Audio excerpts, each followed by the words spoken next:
February 20, 2026 ರಂದು 2026ರ ICC ಪುರುಷರ T20 ವಿಶ್ವಕಪ್ನ ತನ್ನ ಕೊನೆಯ ಲೀಗ್ ಹಂತದ ಪಂದ್ಯದಲ್ಲಿ ಓಮನ್ ವಿರುದ್ಧ ಭರ್ಜರಿ 9 ವಿಕೆಟ್ಗಳ ಗೆಲುವು ಸಾಧಿಸುವ ಮೂಲಕ ಆಸ್ಟ್ರೇಲಿಯಾ ತಂಡ ತನ್ನ ಟೂರ್ನಿ ಪಯಣವನ್ನ ಮುಕ್ತಾಯಗೊಳಿಸಿದೆ. ಶ್ರೀಲಂಕಾದ ಪಲ್ಲೆಕೆಲೆ ಅಂತಾರಾಷ್ಟ್ರೀಯ ಕ್ರಿಕೆಟ್ ಕ್ರೀಡಾಂಗಣದಲ್ಲಿ ನಡೆದ ಈ ಪಂದ್ಯದಲ್ಲಿ ಆಸ್ಟ್ರೇಲಿಯಾದ ಬೌಲರ್ಗಳು ಓಮನ್ ತಂಡವನ್ನು ಕೇವಲ 104 ರನ್ಗಳಿಗೆ ಕಟ್ಟಿಹಾಕಿ ಆಲೌಟ್ ಮಾಡಿದರು. ಇದಾದ ಬಳಿಕ ಆಸ್ಟ್ರೇಲಿಯಾದ ಬ್ಯಾಟ್ಸ್ಮನ್ಗಳು ಗುರಿಯನ್ನ ಸುಲಭವಾಗಿ ಬೆನ್ನಟ್ಟಿ ಜಯ ಸಾಧಿಸಿದರು. ಆಸ್ಟ್ರೇಲಿಯಾ ಪರ ಮಿಂಚಿದ ಲೆಗ್ ಸ್ಪಿನ್ನರ್ ಆಡಮ್ ಜಂಪಾ ಪಂದ್ಯಶ್ರೇಷ್ಠ ಪ್ರದರ್ಶನ ನೀಡಿ ಕೇವಲ 21 ರನ್ಗಳಿಗೆ 4 ವಿಕೆಟ್ಗಳನ್ನು ಕಬಳಿಸಿದರು. ನಾಯಕ ಮಿಚೆಲ್ ಮಾರ್ಷ್ ಕೇವಲ 33 ಎಸೆತಗಳಲ್ಲಿ ಅಜೇಯ 64 ರನ್ ಸಿಡಿಸಿ ತಂಡವನ್ನು ಗೆಲುವಿನತ್ತ ಮುನ್ನಡೆಸಿದರು. ಆದರೆ ಈ ಗೆಲುವು ಆಸ್ಟ್ರೇಲಿಯಾ ತಂಡಕ್ಕೆ ಸಿಕ್ಕಿದ್ರೂ ಅದಕ್ಕೂ ಮೊದಲೇ ತಂಡ ಸೂಪರ್ 8 ಹಂತದಿಂದ ಹೊರಬಿದ್ದಿತ್ತು. ಜಿಂಬಾಬ್ವೆ ಮತ್ತು ಸಹ ಆತಿಥೇಯ ಶ್ರೀಲಂಕಾ ವಿರುದ್ಧದ ಹಿಂದಿನ ಪಂದ್ಯಗಳಲ್ಲಿ ಸೋತಿದ್ದ ಕಾರಣ ಆಸ್ಟ್ರೇಲಿಯಾ ಟೂರ್ನಿಯಿಂದ ಹೊರಬಿದ್ದಿತ್ತು. ಇದು ಅವರ ವಿಶ್ವಕಪ್ ಕನಸಿಗೆ ಅಕಾಲಿಕ ಅಂತ್ಯ ಹಾಡಿತ್ತು. ಇನ್ನು ಓಮನ್ ತಂಡ ಈ ವಿಶ್ವಕಪ್ನಲ್ಲಿ ಒಂದೂ ಗೆಲುವು ಕಾಣದೆ ಸತತ 4ನೇ ಸೋಲಿನೊಂದಿಗೆ ತಮ್ಮ ಟೂರ್ನಿ ಪಯಣವನ್ನ ಮುಗಿಸಿದೆ. ಓಮನ್ ನೀಡಿದ 104 ರನ್ಗಳ ಟಾರ್ಗೆಟ್ ಬೆನ್ನಟ್ಟಲು ಬಂದ ಆಸ್ಟ್ರೇಲಿಯಾ ತಂಡದ ಓಪನರ್ಸ್ ಆದ ಮಿಚೆಲ್ ಮಾರ್ಷ್ ಮತ್ತು ಟ್ರಾವಿಸ್ ಹೆಡ್ ಆರಂಭದಿಂದಲೇ ಸಿಕ್ಕಾಪಟ್ಟೆ ಅಬ್ಬರದ ಬ್ಯಾಟಿಂಗ್ ಶುರು ಮಾಡಿದ್ರು. ಪಂದ್ಯ ಬೇಗನೆ ಮುಗಿದು ಹೋಗೋ ಹಾಗೆ ನೋಡಿಕೊಂಡ್ರು. ಕ್ಯಾಪ್ಟನ್ ಮಾರ್ಷ್ ಕೇವಲ 33 ಎಸೆತಗಳಲ್ಲಿ ಅಜೇಯ 64 ರನ್ ಚಚ್ಚಿದ್ರು. ಇದರಲ್ಲಿ 7 ಬೌಂಡರಿ ಮತ್ತು 4 ಸಿಕ್ಸರ್ಗಳಿದ್ವು. ಹಾಗೆ ಪವರ್ ಪ್ಲೇನಲ್ಲೇ ತಮ್ಮ ಅರ್ಧ ಶತಕವನ್ನೂ ಪೂರೈಸಿದ್ರು. ಇವರಿಗೆ ಟ್ರಾವಿಸ್ ಹೆಡ್ ಕೂಡ ಸಖತ್ ಸಾಥ್ ಕೊಟ್ರು. ಹೆಡ್ 19 ಎಸೆತಗಳಲ್ಲಿ ವೇಗವಾಗಿ 32 ರನ್ ಗಳಿಸಿದ್ರು. ಇದರಲ್ಲಿ 6 ಬೌಂಡರಿ ಕೂಡ ಸೇರಿದ್ದವು. ಇವರಿಬ್ಬರ ಭರ್ಜರಿ ಪಾರ್ಟ್ನರ್ಶಿಪ್ನಿಂದಾಗಿ ಆಸ್ಟ್ರೇಲಿಯಾ ಪವರ್ ಪ್ಲೇ ಒಳಗೆ ಯಾವುದೇ ವಿಕೆಟ್ ನಷ್ಟವಿಲ್ಲದೆ 73 ರನ್ ದಾಟಿಬಿಡ್ತು. ಕೊನೆಗೂ ಆಸ್ಟ್ರೇಲಿಯಾ 105 ರನ್ಗಳ ಗುರಿಯನ್ನ ಕೇವಲ 9.4 ಓವರ್ಗಳಲ್ಲಿ ಮುಟ್ಟಿ 62 ಎಸೆತಗಳು ಬಾಕಿ ಇರುವಾಗಲೇ 9 ವಿಕೆಟ್ಗಳಿಂದ ಆರಾಮಾಗಿ ಗೆದ್ದಿತು. ಜಾಶ್ ಇಂಗ್ಲಿಸ್ ಕೂಡ ಅಜೇಯ 12 ರನ್ ಗಳಿಸಿ ಚೇಸ್ ಪೂರ್ಣಗೊಳಿಸಿದ್ರು. ಟೂರ್ನಿಯಿಂದ ಬೇಗ ಹೊರಬಿದ್ದಿದ್ರೂ ಕೂಡ ಆಸ್ಟ್ರೇಲಿಯಾದ ಈ ಅಬ್ಬರದ ಬ್ಯಾಟಿಂಗ್ ಪ್ರದರ್ಶನ, ಅದರ ಶಕ್ತಿಶಾಲಿ ಆಕ್ರಮಣಕಾರಿ ಆಟ ಮತ್ತು ವೇಗದ ರನ್ಗಳಿಕೆ ತಂಡದ ನಿಜವಾದ ಸಾಮರ್ಥ್ಯ ಏನೆಂದು ತೋರಿಸಿಕೊಡ್ತು.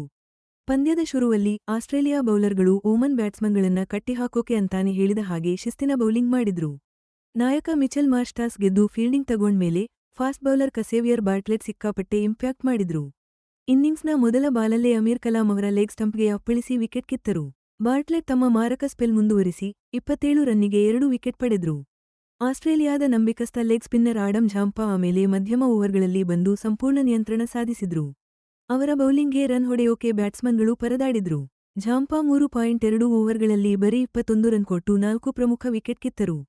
ಇದರಲ್ಲಿ ಹಮ್ಮಾದ್ ಮಿರ್ಜಾ ಮತ್ತು ಮೊಹಮ್ಮದ್ ನದೀಮ್ ಅವರ ವಿಕೆಟ್ಗಳು ಕೂಡ ಸೇರಿತ್ತು. ಗ್ಲೆನ್ ಮ್ಯಾಕ್ಸ್ವೆಲ್ ಕೂಡ 13 ರನ್ಗೆ 2 ವಿಕೆಟ್ ಕಿತ್ತು ತಮ್ಮ ಕಾಣಿಕೆ ನೀಡಿದ್ರು. ಇದು ಅವರ 50ನೇ ಟಿ20 ವಿಕೆಟ್ ಆಗಿತ್ತು ಗೊತ್ತಾ. ಮಾರ್ಕಸ್ ಸ್ಟೋಯ್ನಿಸ್ ಮತ್ತೆ ನಾಥನ್ ಎಲ್ಲಿಸ್ ಕೂಡ ಒಂದೊಂದು ವಿಕೆಟ್ ತೆಗೆದಿದ್ರು. ಹೀಗೆ ಆಸ್ಟ್ರೇಲಿಯಾದ ಬೌಲಿಂಗ್ ವಿಭಾಗದ ಎಲ್ಲರ ಒಗ್ಗಟ್ಟಿನ ಪ್ರದರ್ಶನ ಓಮನ್ ಬ್ಯಾಟಿಂಗ್ಗೆ ಚುಚ್ಚಿಬಿಡ್ತು. ಬರೀ 16.2 ಓವರ್ಗಳಲ್ಲಿ 104 ರನ್ಗೆ ಆಲೌಟ್ ಆಗೋ ಹಾಗೆ ಮಾಡಿದ್ರು. ಆಸ್ಟ್ರೇಲಿಯಾದ ಅನುಭವಿ ಬೌಲಿಂಗ್ ದಾಳಿ ಮುಂದೆ ಓಮನ್ ಬ್ಯಾಟಿಂಗ್ ತುಂಬಾ ಕಷ್ಟಪಟ್ಟು ಅವರಿಗೆ ಸರಿಯಾದ ಮೊಮೆಂಟಮ್ ಸಿಗಲೇ ಇಲ್ಲ. ವಾಸಿಂ ಅಲಿ ಓಮನ್ ಪರ 33 ಎಸೆತಗಳಲ್ಲಿ ಹೋರಾಟದ 32 ರನ್ ಗಳಿಸಿ ತಂಡದ ಟಾಪ್ ಸ್ಕೋರರ್ ಆದ್ರು. ಆದ್ರೆ ಓಮನ್ ತಂಡದ ಟಾಪ್ 4 ಬ್ಯಾಟ್ಸ್ಮನ್ಗಳು ಬೋಲ್ಡಾಗಿ ಔಟ್ ಆದ್ರು ಅನ್ನೋದು ಟಿ20 ವಿಶ್ವಕಪ್ ಇತಿಹಾಸದಲ್ಲೇ ಒಂದು ಅಪರೂಪದ ಘಟನೆ. ಏಷ್ಯಾ ಕಪ್ ರೈಸಿಂಗ್ ಸ್ಟಾರ್ಸ್ 2025ರಲ್ಲಿ ಉತ್ತಮ ಫಾರ್ಮ್ ತೋರಿಸಿದ್ದ ಹಮ್ಮದ್ ಮಿರ್ಜಾ 8ನೇ ಓವರ್ನಲ್ಲಿ ಆಡಮ್ ಜಂಪಾ ಎಸೆತಕ್ಕೆ ವಿಕೆಟ್ ಒಪ್ಪಿಸಿದ್ರು.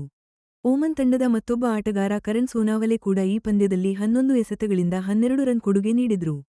ಕೊನೆಯಲ್ಲಿ ಸ್ವಲ್ಪ ಪ್ರತಿರೋಧ ತೋರಿದ್ರು. ಓಮನ್ ತಂಡ ದೊಡ್ಡ ಜೊತೆಯಾಟ ಕಟ್ಟೋಕೆ ಸಾಧ್ಯವಾಗಲಿಲ್ಲ. ಕೊನೆಗೆ 104 ರನ್ಗಳಿಗೆ ಆಲೌಟ್ ಆದ್ರು.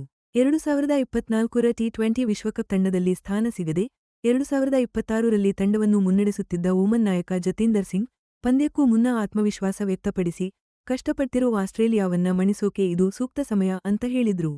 ಆದ್ರೆ ಈ 2026ರ ಟೂರ್ನಿಯಲ್ಲಿ ಓಮನ್ ತಂಡ ಒಂದೇ ಒಂದು ಪಂದ್ಯವನ್ನೂ ಗೆಲ್ಲಲಿಲ್ಲ. ಆಸ್ಟ್ರೇಲಿಯಾಗೆ ಈ ಗೆಲುವು ಕೊಂಚ ಸಮಾಧಾನ ಕೊಟ್ಟಿರಬಹುದು. ಆದ್ರೆ ಟಿ20 ವಿಶ್ವಕಪ್ 2026ರಲ್ಲಿ ಅವರ ಒಟ್ಟಾರೆ ಪ್ರದರ್ಶನದಿಂದ ಆಗಿದ್ದ ನಿರಾಶೆಯನ್ನ ಇದು ಮರೆಸೋಕೆ ಸಾಧ್ಯವಾಗಲಿಲ್ಲ. ನಾಯಕ ಮಿಚೆಲ್ ಮಾರ್ಷ್ ತಂಡ ಗುಂಪು ಹಂತದಲ್ಲೇ ಹೊರಬಿದ್ದಿದ್ದನ್ನ ಕಳೆದುಹೋದ ಅವಕಾಶ ಅಂತ ಬಣ್ಣಿಸಿದ್ರು. ತಂಡದ ಮೇಲೆ ಬಹಳ ದೊಡ್ಡ ನಿರೀಕ್ಷೆ ಇತ್ತು ಅನ್ನೋದನ್ನ ಸಹ ಅವರು ಒಪ್ಪಿಕೊಂಡಿದ್ದಾರೆ. ಈ ಟೂರ್ನಿಗಾಗಿ ತಂಡ 2 ವರ್ಷಗಳಿಂದ ಸಿದ್ಧತೆ ನಡೆಸಿತ್ತಾದರೂ ಪ್ರಮುಖ ಪಂದ್ಯಗಳಲ್ಲಿ ಶ್ರೇಷ್ಠ ಪ್ರದರ್ಶನ ನೀಡುವಲ್ಲಿ ಎಡವಿತು ಅಂತ ಮಾರ್ಷ್ ಹೇಳಿದ್ರು. ಟೂರ್ನಿ ಇತಿಹಾಸದಲ್ಲೇ ಆಸ್ಟ್ರೇಲಿಯಾ ಗುಂಪು ಹಂತದಿಂದ ಹೊರಬಿದ್ದ 2ನೇ ನಿದರ್ಶನ ಇದು. ಇನ್ನು ಒಮಾನ್ ವಿಚಾರಕ್ಕೆ ಬಂದ್ರೆ ಈ ಟೂರ್ನಿ ಸಹವರ್ತಿ ರಾಷ್ಟ್ರಗಳು ಎದುರಿಸುವ ಸವಾಲುಗಳನ್ನ ಎತ್ತಿ ತೋರಿಸಿದೆ.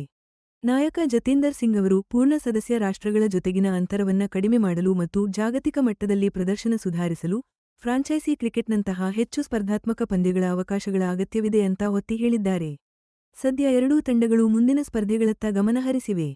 ಆಸ್ಟ್ರೇಲಿಯಾ ಮತ್ತೆ ಒಂದಾಗಿ ತಪ್ಪುಗಳನ್ನು ತಿದ್ದಿಕೊಂಡು ಮುನ್ನಡೆಯೋಕೆ ನೋಡಿದ್ರೆ, ಒಮಾನ್ ವೈಯಕ್ತಿಕ ಪ್ರದರ್ಶನಗಳನ್ನ ಇನ್ನಷ್ಟು ಉತ್ತಮಗೊಳಿಸಿ, ಹೆಚ್ಚಿನ ಅನುಭವ ಗಳಿಸುವ ಗುರಿಯಲ್ಲಿದೆ.